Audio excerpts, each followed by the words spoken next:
வணக்கம். 2 வாரங்களுக்கு முன்னாடியே கேரளாவில் ரிலீஸ் ஆன படம் இந்த ககனாச்சாரி. அங்கே இந்த படத்துக்கு நிறைய நல்ல ரிவ்யூஸ் கிடச்சிருந்தது. ட்ரெய்லர் பார்க்கும்போது ரொம்ப யூனிக்காக இருந்தது. ஸோ இந்த படத்தை கண்டிப்பாக பார்க்கணும்னு நினச்சிட்டு இருந்தேன்.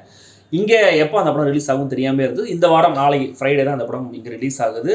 கேரளாவை தவிர rest of the India Gemini Film Circle இந்த படத்தை வந்து பேன் இந்தியா ரிலீஸாக வைடாக பண்ணுறாங்க. ஸோ அவங்க ஒரு ஸ்பெஷல் ப்ரீமியர் ஷோ ஒன்று ஷெட்யூல் பண்ணியிருந்தாங்க. இன்றைக்கி சத்தியம் தேட்டரில் அதை போய் பார்த்துட்டு இருந்தாச்சு. இந்த ஷோவுக்கு சுரேஷ் கோபி வந்து திடீர்னு சுரேஷ் கோபி இந்த படத்துக்கு வந்தார் அப்படின்னு யோசிச்சு இருந்தேன். வந்தார், ஒரு 10 நிமிஷம் உட்காந்து எழுந்து போயிட்டார். ஆனால் அதுக்கப்புறம் தான் தெரிஞ்சது அவருடைய பையன் கோகுல் சுரேஷ் இந்த படத்தில் ஒரு முக்கியமான கேரக்டரில் நடிச்சிருக்காரு. ஸோ படத்தில் மெயினாக வந்து ஒரு 3-4 கேரக்டர்ஸ் தான், அதில் ஒரு முக்கியமான கேரக்டர் கோகுல் சுரேஷ். அவர் நல்லாவும் நடிச்சிருக்காரு. ஸோ மேற்கொண்டு கணேஷ்குமார் நடிச்சிருக்காரு, அஜு வர்கீஸ், அனார்கலி இவெல்லாம் நடித்த இந்த மாக்யூமெண்ட்ரி எப்படி இருந்தது அப்படிங்கிறத நம்ம தெரிஞ்சுக்கலாம். அதுக்கு முன்னாடி சேனலுக்கு சப்ஸ்கிரைப் பண்ணல அப்படின்னா சப்ஸ்கிரைப் பண்ணுங்கள்.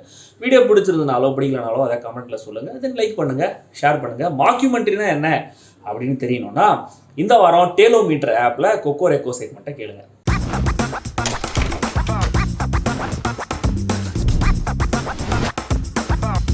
ககனாச்சாரி 2040s ஃபியூச்சரில் நடக்கிற கதை. ஒரு டிஸ்டோபியன் ஃபியூச்சர் இருக்குது. மக்கள்லாம் அவ்வளோ சாதாரணமாக வெளியில் வந்து நடமாடவே முடியாத மாதிரியான சுச்சுவேஷன். ஏன்னா எல்லா ஊர்லேயும் வட்டமாக ஒரு ஏலியன் ஸ்பேஸ் ஷிப் அப்பியர் இருக்குது. இந்த அவெஞ்சர்ஸ் படத்துலலாம் வரும்ல, அந்த மாதிரி ஏலியன்ஸை துரத்திட்டு தான் சொன்னாலுமே கூட மக்களோட மக்களாக இன்னும் கூட அதுங்க வாழ்ந்துட்டு இருக்குங்கிற மாதிரியான ஒரு நம்பிக்கையும் ஒரு புரளி மாதிரியான செய்தியும் உலாவிட்டு இருக்கு. ஸோ டோட்டலாக மக்களுக்கு எந்தவித பிரைவசியும் இல்லாத ஒரு ஆட்சி நடந்துட்டு இருக்கு. இந்த செட்டப்பில் வெள்ளம் சூழ்ந்த கேரளாவில் முன்னாள் ராணுவ அதிகாரி விக்டர் வாசுதேவன் இருக்காரு. அவர் கூடவே அவருடைய சொந்தக்கார பையனான ஆலனுடைய ஃப்ரெண்டு வைபவ் என்கிற வைபவும் இருக்காங்க. விக்டருக்கு அரசாங்கம் சில சலுகைகள் கொடுத்துருக்காங்க. இதனால இவங்கெல்லாம் 3 பேரும் ஓரளவுக்கு ஜாலியாகவே அவங்க வாழ்க்கையை வாழ்ந்துட்டு வராங்க. அப்போ திடீர்னு ஒரு நாள் ஒரு ஏலியன் இவங்க வீட்டுக்குள்ளே நுழையுது. இதுக்கப்புறம் என்ன ஆச்சு அப்படிங்கிறதா ககனாச்சாரி.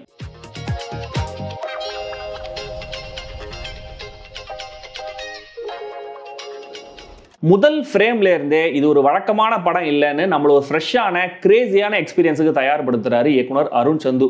இனிஷியலாக வர ஒரு மாண்டேஜ், அந்த விஷுவல்ஸ், அதில் காட்டப்படுற அந்த டிஸ்டோபியன் ஃபியூச்சர், அதோட விஎஃப்எக்ஸ் குவாலிட்டிலாம் ரொம்ப ஆச்சரியமாகவே இருந்துச்சு. படமே டாக்குமெண்ட்ரி ஸ்டைலில் தான் ஷூட் பண்ணப்பட்டிருக்குங்கிறதுனால அந்த வகையான ஃப்ரேமிங் ஆங்கிள்ஸ் எல்லாம் ஒரு அட்வான்டேஜாக யூஸ் பண்ணி ரொம்ப கன்வின்சிங்காக இந்த கிராஃபிக்ஸை புல் ஆஃப் பண்ணியிருக்காங்க. ரொம்ப சில இடங்களில் மட்டும்தான் இதெல்லாம் கொஞ்சம் ஏஐ வச்சு பண்ணியிருக்காங்க. லைட்டாக துருத்திக்கிட்டு தெரியுது. பட் பெரும்பாலான ரன் டைம் இயக்குனர் கிரியேட் பண்ணியிருக்கிற இந்த வேர்ல்டு நம்மள ஒரு ஃபேசினேஷன்லேயே வச்சிருக்கு. சினிமாட்டோகிராஃபர் சுர்ஜித், எடிட்டர் அச்சு, அப்புறம் சங்கர் சர்மாவுடைய பாடல்கள், பெண் இசை, இந்த படத்துக்கு சவுண்ட் டிசைன் பண்ண டீம், விஎஃப்எக்ஸ் பண்ண டீம், இது தைரியமா முன் வந்து இப்படி ஒரு படத்தை தயாரிக்கலான்னு முன் வந்த ப்ரொடியூசர்ஸ்னு எல்லாருமே பாராட்டப்பட வேண்டியவங்க. அவ்வளவு ஒரு குவாலிட்டியான ப்ராடக்ட் இது.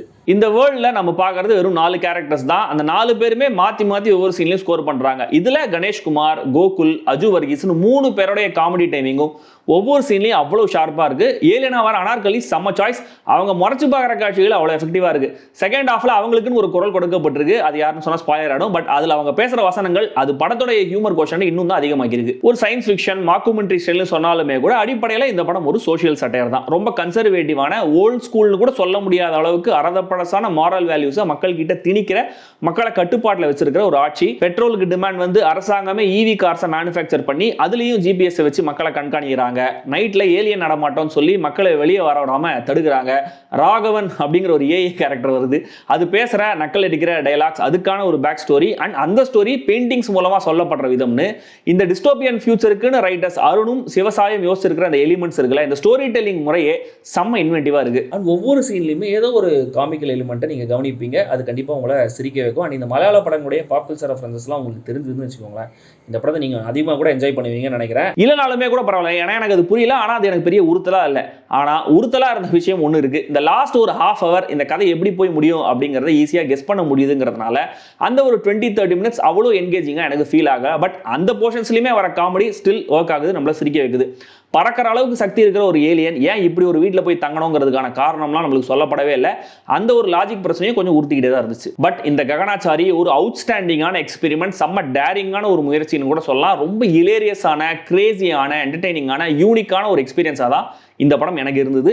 நீங்களும் பார்த்துட்டு உங்களுக்கு எப்படி ஒர்க் ஆச்சு அப்படிங்கிறத சொல்லுங்கள். கண்டிப்பாக இது ஒரு வழக்கமான சட்டையரோ இல்லை காமெடி படமோ கிடையாது. ஸோ இந்த ஸ்டைல் என்ன அப்படிங்கிறத நீங்கள் ட்ரெய்லரில் கொஞ்சம் ஃபெமிலியர் ஆகிட்டு பார்த்தீங்கன்னா இந்த படம் உங்களுக்கு கனெக்ட் ஆகிறதுக்கு நிறைய வாய்ப்புகள் இருக்குது. ட்ரை பண்ணி பாருங்கள். படத்துக்கு யூஏ கொடுத்துருந்தாலுமே கூட கண்டிப்பாக படத்துடைய சில காட்சிகள், சில ஹியூமர்லாம் குழந்தைகளுக்கானது கிடையாது. அட்லீஸ்ட் பிலோ 16க்கு உகந்ததில்லை. அது மைண்டில் இருக்கட்டும்.